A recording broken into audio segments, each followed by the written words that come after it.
This is a really important short film because this is going to tell some stories from the carer's perspective and give in their own words what life is like for them to care for or support someone who is in secure care because of mental illness. This is a really important bit of work for our organisation because we support families who are sometimes in some of the most difficult circumstances.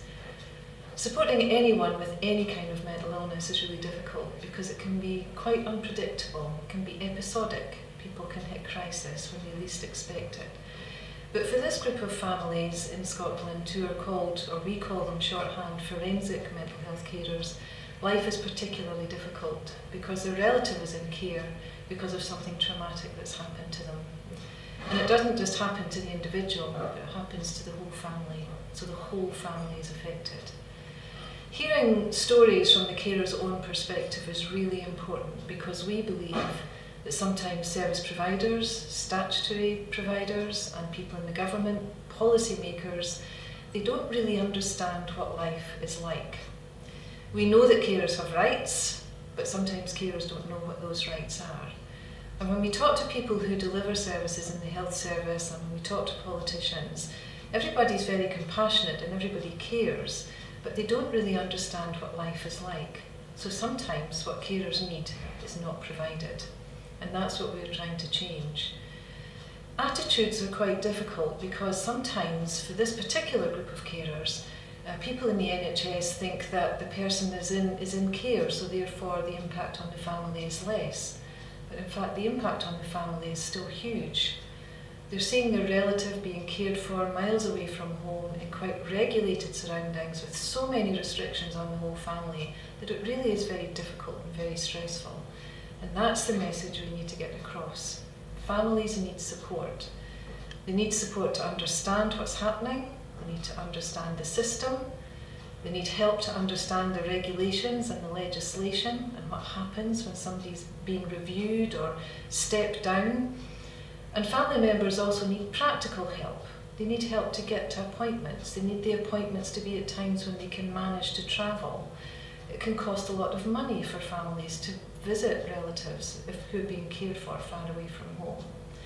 And these are the kinds of issues that I think get missed. And so it's important that politicians and policymakers understand that caring affects people in lots of different ways. But for this particular group of families, there's a real need to understand the difficulties and the trauma involved and provide that really necessary practical help. And also what's really important is emotional support. It's really important for services like Caring Connections to really understand what families are going through and be able to speak to them and to listen and to provide that peer support and to really help someone when life is really at its most difficult. So I'm delighted that we're helping to make this short film so that carers can really have their voices heard and say in their own words what life is really like to care for and support someone who's in forensic mental health services.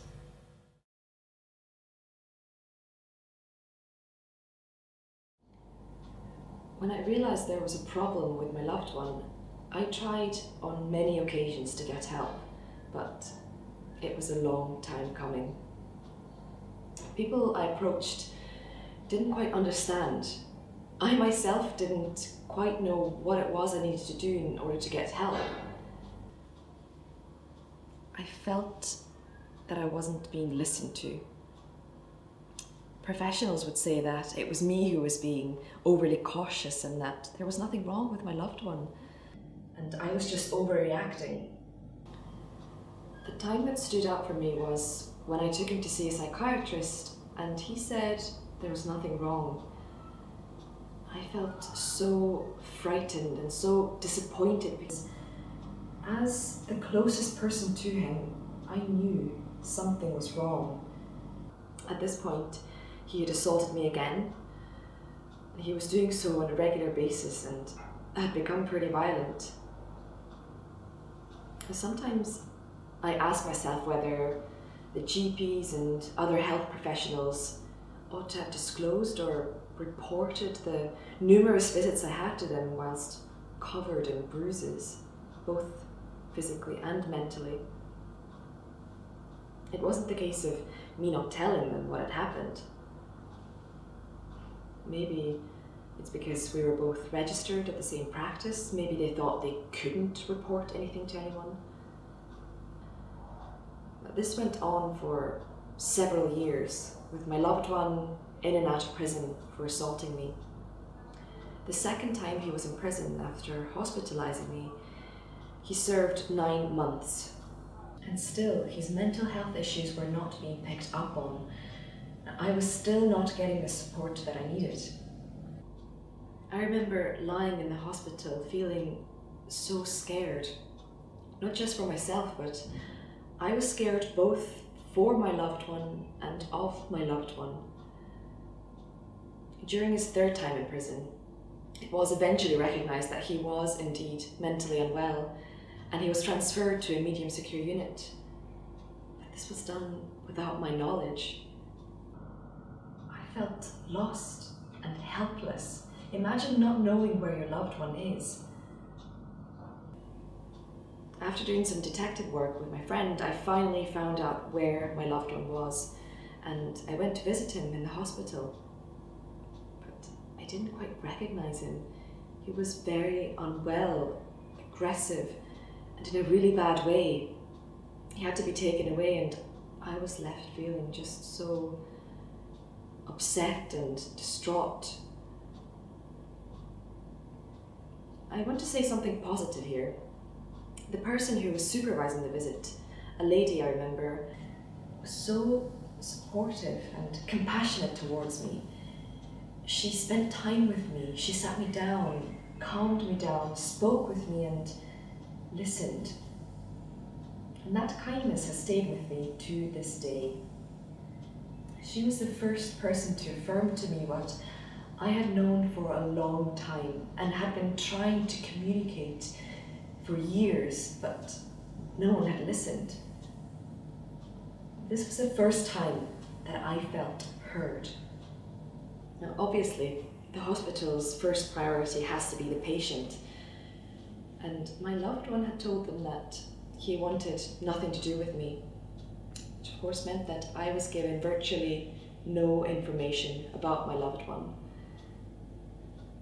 Now, how can we untie the hands of the professionals? I know they're bound by the rules of confidentiality. Just imagine not knowing anything at all about your loved one.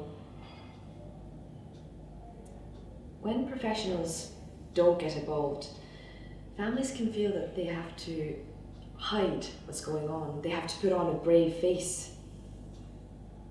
As a family member, I felt that I'd done something wrong, that I hadn't done enough. I shouldn't have felt that way, but sometimes I still do. Whilst I was trying to recover from a very serious assault, I had to give up my job, and I was having to deal with many emotions, including fear for my loved one, because you don't just stop loving them. I was recovering, and I still am recovering, from many ongoing physical, psychological and verbal assaults. I'm recovering from the psychological neglect of people not having listened to me. I feel that whilst confidentiality has to be respected, there has to be a way of supporting families without breaching confidentiality. Again, how can we untie the hands of those working in the mental health services so that they can support families? Please listen to what we have to say.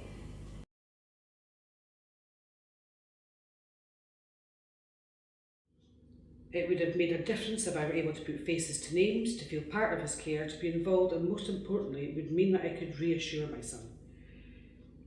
You asked me, what did I need? Initially, contact with police and other services. Immediate notification of the situation would have gone some way to explain what was happening. Information regarding the process of visiting rights, etc. I received no notice of my son's admission to the medium secure unit, and I have no idea what I was facing once I did find my son.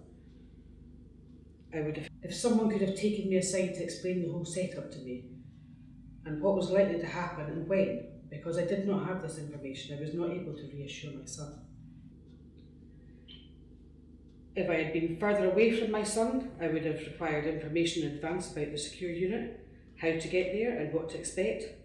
I imagine the cost of travel expenses must hinder some families, not to mention other family commitments or work commitments.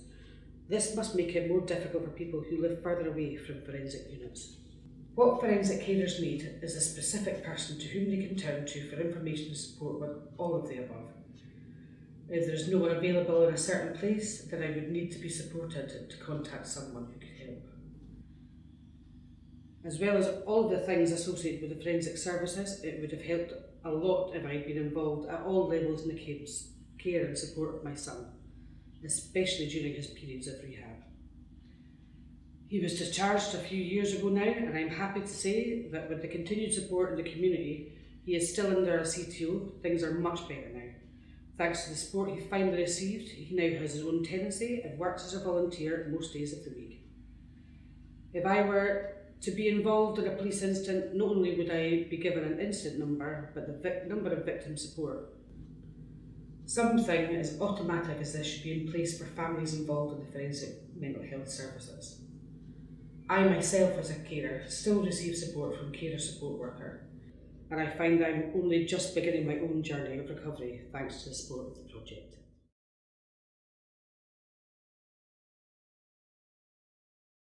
Where am I now?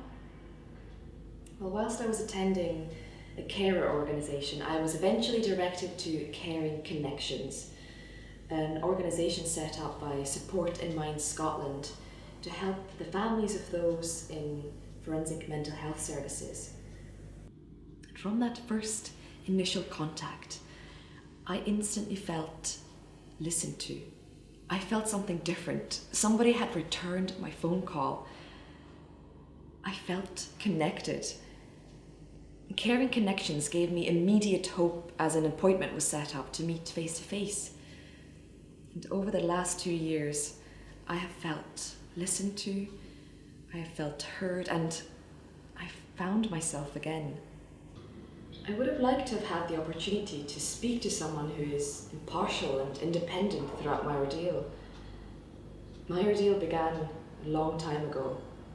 I spent years without any support. I spent years completely alone. Having someone like this would have meant that I wouldn't have had to go through this all by myself. What I have now, and what I have had for the last 2 years with Caring Connections, is a trusting relationship with someone who's compassionate and understanding, and who's there for me if I need someone to speak to. I feel connected.